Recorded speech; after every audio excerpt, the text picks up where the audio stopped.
me in a flash. I had another sermon prepared, but it came to me in a flash a few days ago.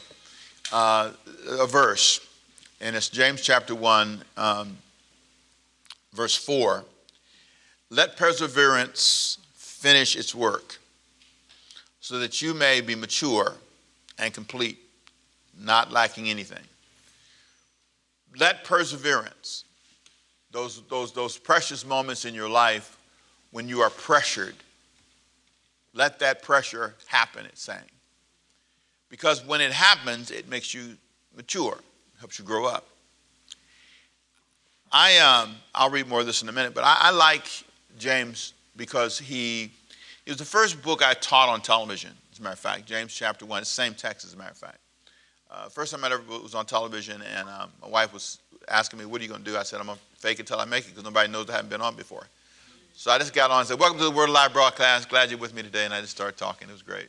And I chose James because I'm real familiar with the book. I like it a lot. It's short, it's a short book. And it has some potent, direct comments that really can help you. And, you know, in my single days, I needed honest conversation. And James is the kind of book that takes you there. So when you're on reading, just kind of read it in a modern version. This is going to be from the NIV version, New International Version. And the way that he couches things, the way he says it. Let me start in chapter 1, verse 2. Consider it pure joy, my brothers and sisters, when you fall and you face trials of many kinds, because you know that the testing of your faith produces perseverance. Let perseverance finish its work, so that you may be mature and complete, not lacking anything. If any of you lacks wisdom, and you should ask God, who gives generously to all without finding fault, and it will be given to you.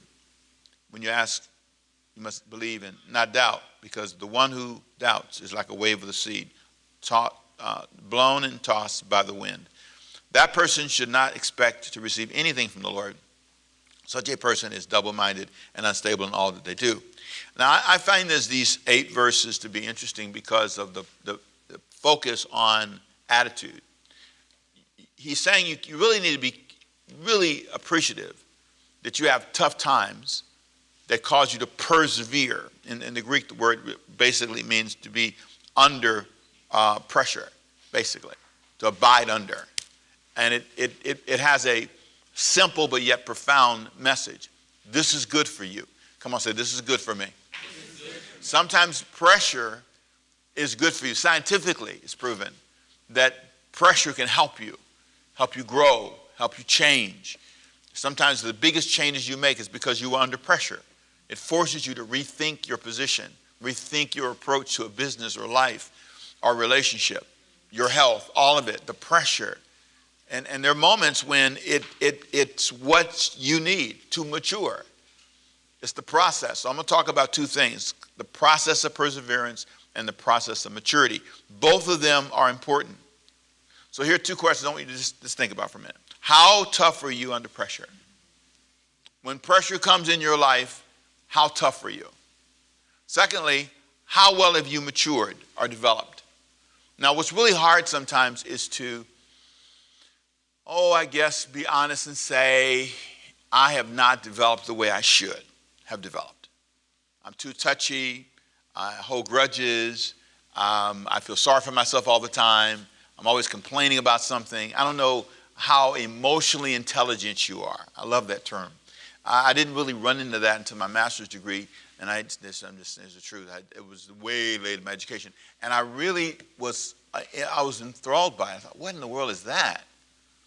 It basically had to do with me being aware of myself and being aware of how I respond to things emotionally and how I treat the world around me.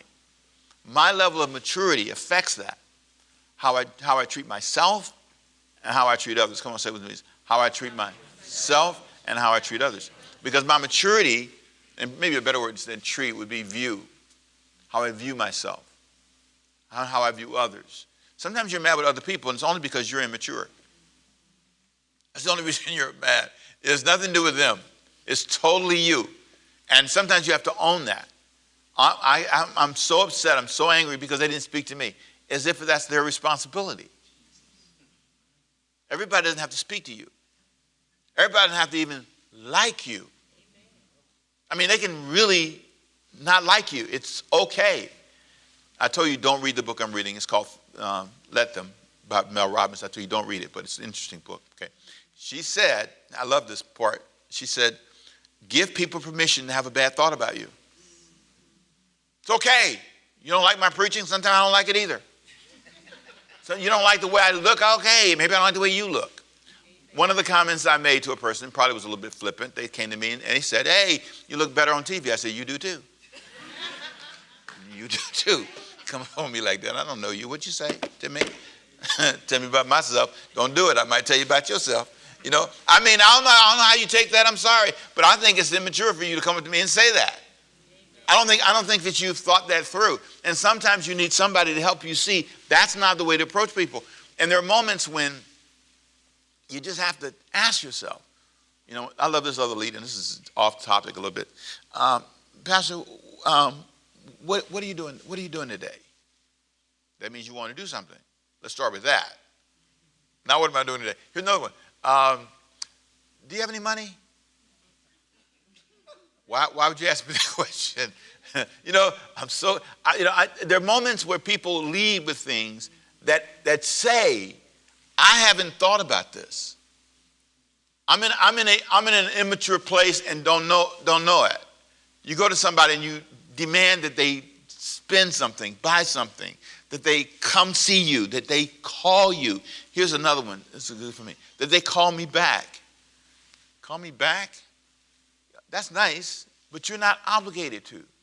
You can say, you can block my number. Please don't, but you could. I have to be mature enough, and this is something I've had to learn. There are things in my life, there are ways that I think, when I realize I must not have developed in this area. I haven't learned how to fail. I haven't learned how to be rejected. So you want to date somebody, and they don't want to date you. Okay, so what should we do? Cry over that? Or be thankful? I say be thankful. Why would you want somebody in your life that doesn't want you in their life?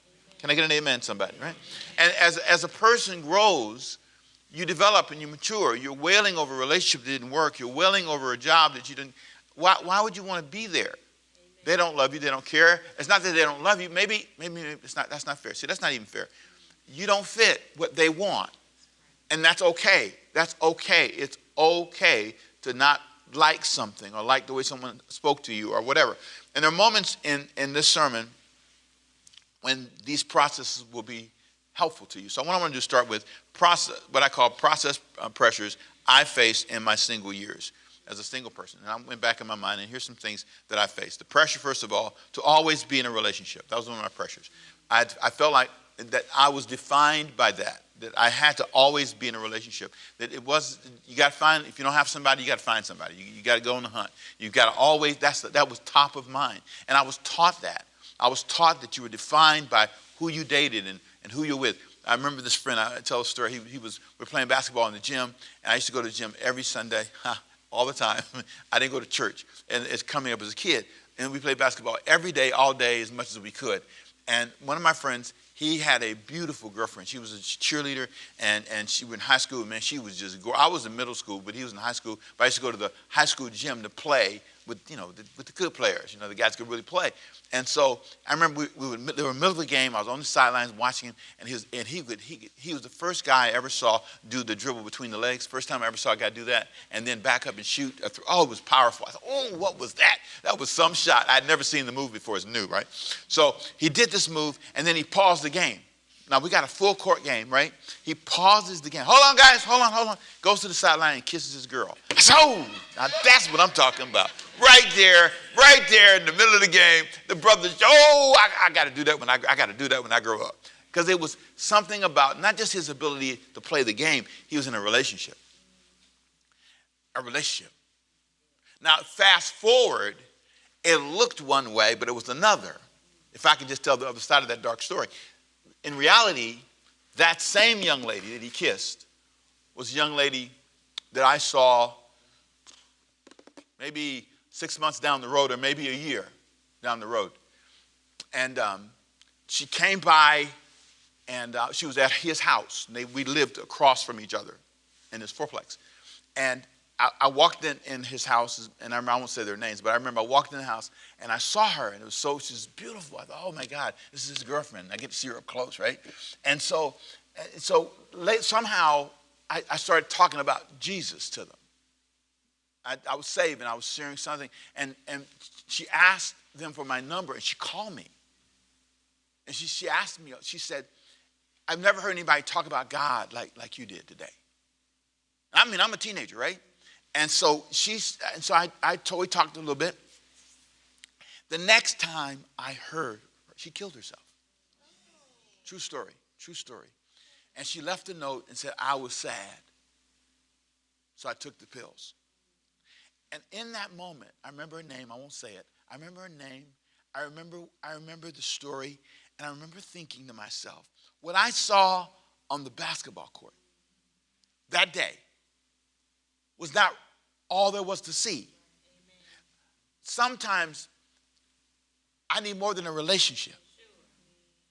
And sometimes that's what I think we miss. We miss this whole idea of what it means to just be a whole person. So that was one of my pressures. And second pressure I had, the pressure to know my life destination.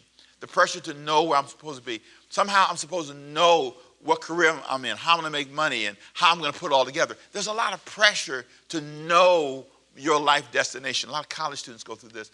A lot of people, when they graduate from college, go through this. On the way to college, they go through. On the way out of high school, the various seasons of your life, there's this pressure, believe it or not, when you get to retirement age.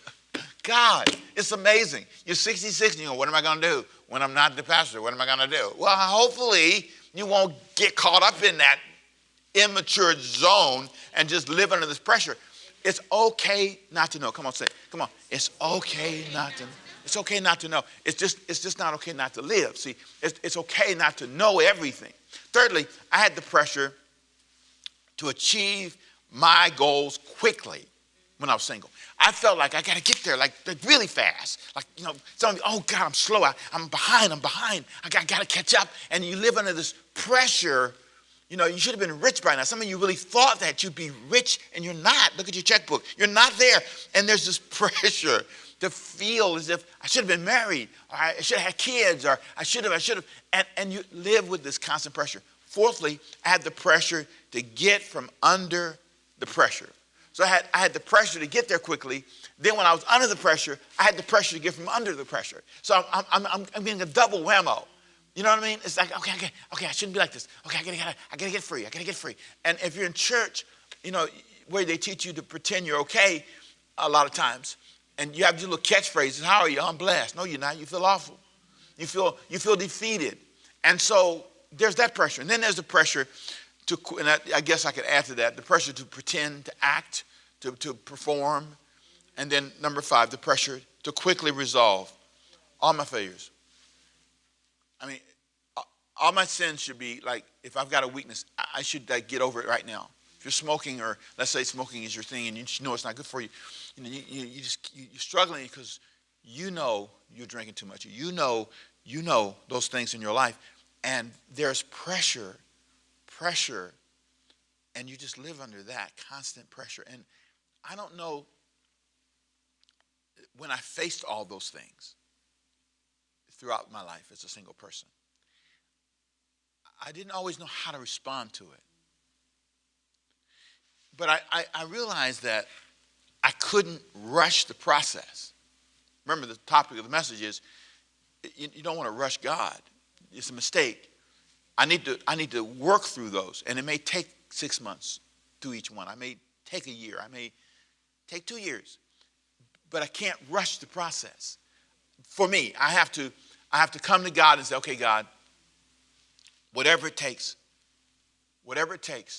And the Lord looks at you and says, okay, because of the way you think this is a 6-month process, because of the way you think it's going to be a year, and it may take somebody else 6 months, but it's going to take you 2 years. Some of you have been coming out of something for a while. Can I get an amen, somebody, right? You've been coming out of it. And I'm not celebrating the pace. I'm simply saying that's your reality. And so as a single person, I spent a lot of time, and I'll talk about this in a minute, comparing myself to other people. And I just need to stop doing that. I had to back up the train a little bit and admit that, okay, this is my life and my pace. I need to grow. I need to learn. but I need to understand that God is guiding me. And so on the way to where I think I need to be, I'm frustrated with God because I'm trying to rush him to rush the process. And he says, I can't rush this process with you. This is going to take a while. This is going to take a few minutes. It's going to take a few years. There are things it took me several years to get past. Several habits it took me a while to learn. So let me give you a process pressure I faced as again in my single years. Number one, come on, say relationships. My life destination. My goals. Listen now. And the way people viewed me. Come on, say that with me. The way people viewed me. Those are my issues. Once I looked back and saw that, I thought also about my maturity issues I faced. I had a lot of issues with friends. Now, I was a friendly person, but I had seasons when I struggled with friends. I felt that they should be there for me. I've always been a really social person, but there are times in my life, and there are times single people feel that way, especially because you think there are not enough friends, or you think your friends aren't there when you really need them. I don't know that we are honest with ourselves. As our life changes, our friendship dynamics will change. And I have to understand there are seasons when I must persevere and be mature through seasons when nobody's present. It's okay for me to be with me. Sometimes what I think I need, I really don't need. I think I need a lot of people in my life, and sometimes I don't need a lot of people in my life. Sometimes I think single people feel as if they're cursed because they don't, quote, have a relationship, or they're cursed because they don't have a bunch of people running in out of their house. And that's not true. I think sometimes God says, no, I need you to understand, first of all, the nature of friendship. That people can't be with you all the time. People have to live their own lives, and you have to live your life, and you have to learn how to be with you and happy with you. And allow yourself to enjoy those moments when you interact with friends, moments when we get together, but that's going to be seasonal. It's not like it was pointed out to me in this book I just mentioned, that there are times when you are in middle school and high school in those earlier years when you're on the same schedule and people are with you all the way through. You have classes together, in college even you have classes together. But once you get to certain stages of life, that's no longer true. You don't have classes together. You have people you work with, but sometimes you have different assignments. My point is, there are moments when your life is what she calls scattered. Your life is everywhere. It's not easy for my pastor friends to be with me all the time. Why? Because they have churches, because they have schedules, because they're busy. Their life is not about waiting for me to call. Then they can't come and see me. I may want to see them, but it may take me 6 months or 3 months to get to you. It's not always easy. And so I don't need to have this friend issue hanging over my head. I need to learn to love me. Come on, say amen. You hear me? And reach for friends. And make a point, make an effort. Sometimes you're complaining as a single person about something, but you're not making any effort to build friendships. You're waiting for somebody. It's like somebody sitting at the bus stop and the bus doesn't even run that day. You're just sitting there by yourself hoping a bus shows up. Nobody's going to come. If you're not a person who reaches, and I'm big on that. I make a point of that. I've always strived to reach and build friends. But it was funny. As friendly as I am, as many phone numbers as I have, there are moments when I still feel, even from my single life to my married life, I feel alone. And that's okay. Lift your hand. Come on, say, that's okay. Come on. It's okay. It's okay. I find I had seasons when I struggled with fearing issues. I had seasons when I struggled with academic issues. I just told somebody a story that I thought kind of rained down on me, and it was this incredible. Your home is raining here right now. It just started raining. If you're watching, but there's this season when I wasn't academically above average. I was always about a C student, maybe.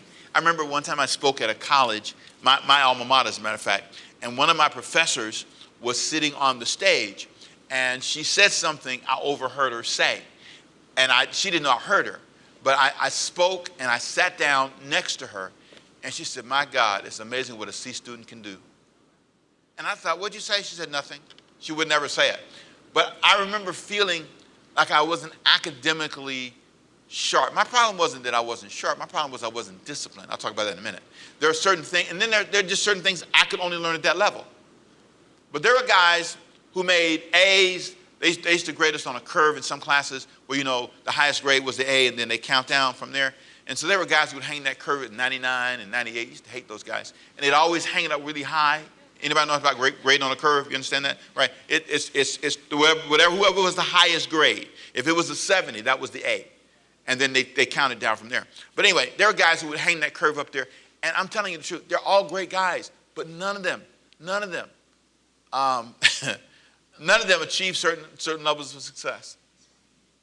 But I had academic issues. I had academic insecurity. I felt like I didn't have enough degrees. I felt like I didn't have enough of whatever. And there are moments when I saw my academic weaknesses. One of the things about doing what I do now is I'm always reviewed for grammar, for spelling. It's always. Writing a book is torturous because writing a book is all about editing and rewriting and re-editing, and that's wrong and wrong verb and pronouns. All of that stuff, don't say it that way. And so you struggle. I've had academic struggles. I've failed a class. Breathe, take a breath. Ready? I failed a class because I didn't read a book. Can you believe that? Why didn't I read the book? Because I was so holy and saved. I was going to church all the time. And I just didn't do the assignment. So I failed the class. And it was the best thing ever happened to me. One of my favorite teachers of all time, whom I love and appreciate today. She helped me. Temple, come on now. Do your work. So I've had academic issues. I've had moments when I learned from that. Thirdly, I've had admiration issues.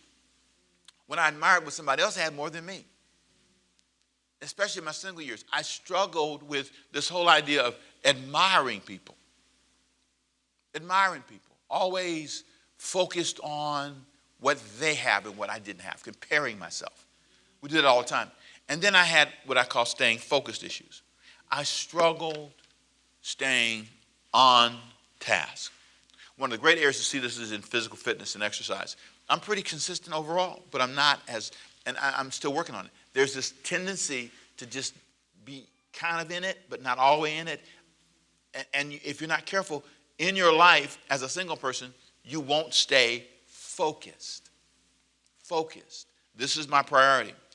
Now, what helped me do a better job in my persevering press, living under pressure, what helped me live under pressure better, what helped me mature was, number one, being around tough, mature people who modeled it. There's something about getting around people that help you see it. Your environment will help you change everything. If you really want to be a reader, get around people who read. You want to be a person who manages your money well, get around people who manage your money. Find people and bring them into your life who are spiritual, who pray. Praying people will inspire you to pray. If you're around people who don't feel sorry for themselves, who are not whining and complaining, they'll stop you. Stop all that whining, stop all that complaining, they'll stop you. That's what you need. You need to be around strong people. My friends are fairly positive. I can't whine to them. They just will shut that down real quick. I'll stop that, Temple. You can do that. I was talking about building something one time, and they said, it's just a couple of $3 million. Don't worry about that. It's nothing. Those are the kind of friends you need. Because they're not going to feel sorry for you. Oh, you worked hard? It's okay. We all work hard, Temple. That's part of it. There's something about shopping with those people. When you go to stores, I remember I had friends I go shopping with, and I go to the sale rack first, and they would like, what you wearing, man? What's that? What you doing? They inspired me to up my game. There's something about being around people. Secondly, what helped me do a better job persevering and being mature is I decided for myself that I wanted a better life outcome. Nothing in your life will ever change if you don't make the decision. I wish I had the power sometimes to get people to where I think they could get in life. I wish I could move them to that place. But I can't move them without their decision. I can't help you get there. It's not until you decide that you want to be a neat person. It's not until you decide to get out of your bed every time and make it up. I can't make you do that. You see your bed in your mind? Good. See, that's you decided, you made the decision. This is how I live. That's why stuff's all over the floor, because you've decided this is how I live. This is the decision. You know, when you go on a cruise boat, it's really fascinating because you walk past rooms that the doors are open. It's horrifying. It's horrifying. I thought, oh my God, somebody's really in there. It's just, and you see the people who clean the room swim through the clothes and swim through stuff, and the suitcases are open. It's just, it's horrible. And I'm thinking, and they go in the restroom, and it's the toothpaste and everything is this everywhere, and they're going, this is how I live, because you made a decision. Where I am, I decided to be here. You might not want to say that, but it's probably true. It's probably looking in the mirror and saying, I made this decision. I made this decision. What decisions have you made? My life did not change in certain areas until I made a decision. And right now, today, I'm making new decisions. Because I realize it's up to me. If I'm a pound or two above what I want to be, or 2 or 3 pounds above, it's on me. I need to make a decision in my life about what I want. Thirdly, you ready? I need to, number 1, be around the right people, decide for myself. And then number 3, separate myself. There's nothing in my life will ever change if I keep hanging around people that are immature. If I keep drowning myself in the same environment. There's something about saying, I don't want to be a guy who is unfaithful to his wife, so I don't hang with guys who are. I have a very strong rule about my friends. I say, okay, if you're living on 2 sides of the river, we can't hang out because I don't want to live on 2 sides of the river. That's just me. And I'm not putting you down. I'm not saying I'm better than you. I'm just simply saying that's not my dream for myself. Number 4, repenting and being honest about it. Repenting is saying I'm honestly going to admit that this is where I am, this is my struggle, and this is what I need to do. And there's something about telling God, I get it. Telling God, I get it.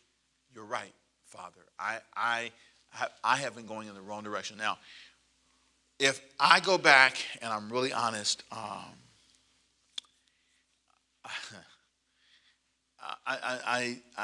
could close with this honest testimony. Ricky Temple without Christ would have been sexually active. Ricky Temple without Christ would be living with somebody and not married to them. Ricky Temple without Christ would be, I'm not violent, but I do fight. Honestly, I would fight. I'm not just going to be running, you know. If it's the last day, it's the last day. I'm serious. I mean, I'm that person in my head. I'm kind of like that. I'm not a criminal person, so I'm not going to do any crime. And believe it or not, before I was even saved, I would not cheat. I'm not a cheating person. So I always told Diane, if I don't want you, I just tell you. Amen. I did. I always told her. I said, you ain't never going to catch me. Because I'm an announcer to the church. I ain't going to never see no videos, nothing. I'm just going to tell you, tomorrow I'm going to be a fool. I'm resigning. I'm going to be a fool tomorrow. So I'm going to tell y'all in advance, I've decided to be a fool. Full time. I ain't going coach. I'm going first class. So you know, if I'm going to drink it all. You know what I'm saying? But I made up my mind that I'd rather be able to look in the mirror and be truthful than to be a hypocrite. So I understand what Ricky Temple outside of Christ. That's why, for me, being married, having children, all that is an amazing story for me because I know that I was not oriented that way coming up. And that wasn't, my mom didn't orient me in some bad way. It just wasn't how I was oriented. And I think sometimes in life, wherever you are, single, married, wherever you are, but we're talking to single people today, embrace the truth about you and then make a mature decision. And then decide, listen, I don't like the image of the picture I see, so what I'm going to do is I'm going to be willing to persevere and let perseverance have its perfecting work. I'm going to live under the pressure of change. I'm going to live under the pressure. I did that academically. I'm going to live under the pressure because I want to be a better student. I want better grades. I want to be all A's. And I made that decision. And so I got under the pressure and I persevered. And before I knew it, I was academically on the A roll. 4.0. That took me all through my master's and through my doctoral programs. I was 4.0, no B's all the way through. And that was because but I had to get under the pressure. You see, perseverance made me tougher. Maturity, same thing. I had to decide, listen, that's immature. I'm not doing that. I'm not going to think that way. I'm not going to sit here in this thought. I'm going to become more emotionally intelligent, and I want to be mature. This job has a lot of areas where it bothers you. Getting in front of people, dealing with the resources, the management, all the things that come with it.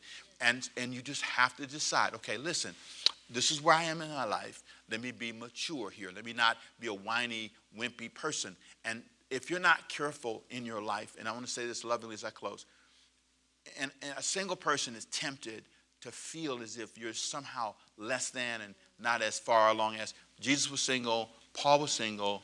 Can I keep going? I mean, the Bible is full of people who never married. Elijah, Elisha, none of these guys. It's this idea. I love marriage. I'm glad to be married. But it's not the panacea that's promised, at least if you think it's for everybody and for you at this season of your life.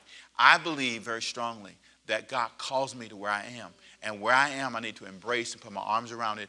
And I'm going to do a series on this next month called, I think it's called, month after next, it's called Embracing in April. Embracing yourself, embracing your life, embracing who you are. There's something about putting your arms around your life. Won't you stand with me, please, for a minute? Put your arms around your life. Putting your arms around yourself. You're sitting in something that's not pleasant. You feel like you're under pressure, right? But God's saying, sit there and grow up. Change your view of what you're doing. Stop looking at what everybody else has and where they live, what they drive, and what they have the ability to do, and just decide you want to change your life. You want to change how you do things. Change your view. Stop looking for a relationship. If you come into a relationship, if it works out, if a door opens, look at me for a minute. Don't fake it. If you want a relationship, that's fine. Nothing wrong with that. But to define yourself by a relationship makes a relationship difficult. Because now you put all that pressure on a person to fulfill you. You ready? I love my wife. She is the best decision after Jesus. I'm not just saying that. I made two great decisions in my life. One was to serve Christ. The second one was to marry Diane. It's true. But she doesn't define or fulfill my life. That's too much pressure on her. If that makes sense to you. Because by and large, most people don't get married till they're 28-ish. They're about in this culture. Most women outlive their spouses by 10, 15 years. You're going to be single 35 years, period, of your life. You have to learn that it's not always about being in a love relationship. I was in an Uber the other day, and this lady, I said, how are you? She said, great. She said, so how's your life? She said, oh, my life's not good. I'm not in a relationship. That's what she told me. I said, you're not in a relationship? No, I'm not in a relationship. She said, I'm better when I'm in a relationship. I said, well, and then I made this mistake. I said, you know what Paul said, it's better to be single. You know what she said? He crazy. That's exactly what she said. He is crazy, whoever Paul is. I said, she said, I mean, Paul in the Bible, I'm not real religious, but he's still crazy. I said, what if you don't have a relationship? See, I don't want to be that way. Nice person, but I don't want my life, because no one can stay with me forever. I do too many funerals. You have to come to this place in your life where you put your arms around your life and you don't rush God into things and try to push God into giving you what you don't need. But I think you have to live in such a way where you say, Father, I'm going to live with an open mind, open heart. If I find somebody, that's fine. But until then, I will embrace myself. Can you embrace yourself? Can you embrace yourself?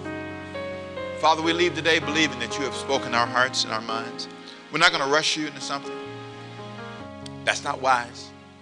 We're going to love ourselves, love each other, be mature, sit in the perseverance season when we got to persevere under the pressure. We embrace the pressure. We will grow through this season and we'll become wiser. And we give you all the praise and glory in Jesus' name. Amen.